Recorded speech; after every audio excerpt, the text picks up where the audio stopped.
everyone, welcome back. This is my final project for Kitaholic Kits for the month of September. And I am doing a project life layout. And I'm showing you there, I have pre-drawn some lines for journaling cards, so I know what roughly size the journaling card would be. And I'm just going to get messy and painterly and mixed media with these cards. We got some beautiful cut aparts in the kit this month, but none of them really fit with the story I wanted to tell or with the sentiments that I had to tell in the stories in my project life.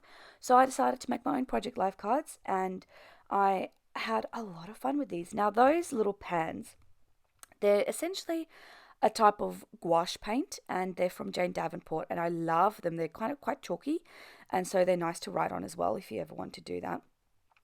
But I'm just basically doing these yellow and pink circles, and I do some splatters and I mix the yellow and pink in together in some circles. These are very reactive to water, so it's really good because I can put down some paint and then I can blend it out using lots of water, which I really like. I am focusing the circles on where the edges of the journaling cards would interact. So you won't have a whole full circle necessarily in the center of one of these journaling cards, is essentially what I'm saying there.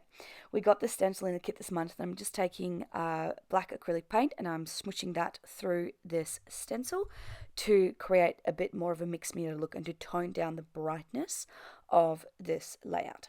Once that was dry, I am cutting down all these journaling cards. So I had two 4x6s and the rest were 3x4s, and I could choose which one I wanted to use for my title card. And I went with this one because it kind of reminded me of a rising sun. That has nothing to do with my layout, but you can see what I do later with it to create my journaling card. Now, these two little elements from the cut apart sheet I really liked, and I'm going to use them both on the opposite side as well, but they have the same sentiment.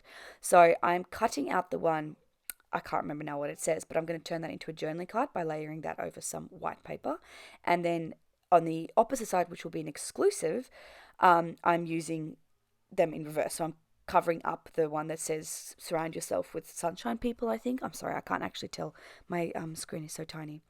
I had to add a little bit more journaling to these two photos up here. So I'm taking some gold labels from my stash just to create some journaling spots. And then I wanted to do something with that final card down the bottom, and I am just going to add a list of sentiments because it's Justin's birthday, and so there was some sentiments relating to birthdays in the kit this month, and so that was perfect. I could use that.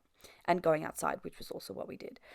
This is my title card, so I'm like wrapping the text around that bubble, and it is so simple and so straightforward, but I really like how it looks. I'm putting my dates inside of the bubble, but they're quite faint, so you can't really tell. Then this is my app for my baby app. Just on this particular day, I screenshot it, and baby was the size of a Lego brick, so I thought I would document that. And then I'm finishing off that particular card by adding some more happy birthday sentiments. I decided that this whole layout needed a bit more black because of the black in the top photo there, so I'm going to outline every single card with just a line, or a border, I should say. And then I am going in with the little enamel dots that we got in that dimensional pack. And I'm just going to add some little sprinkly bits on these cards as well to create another element. And then this layout is done. Thank you so much for joining me, guys. I'll see you all next month for another project. Bye.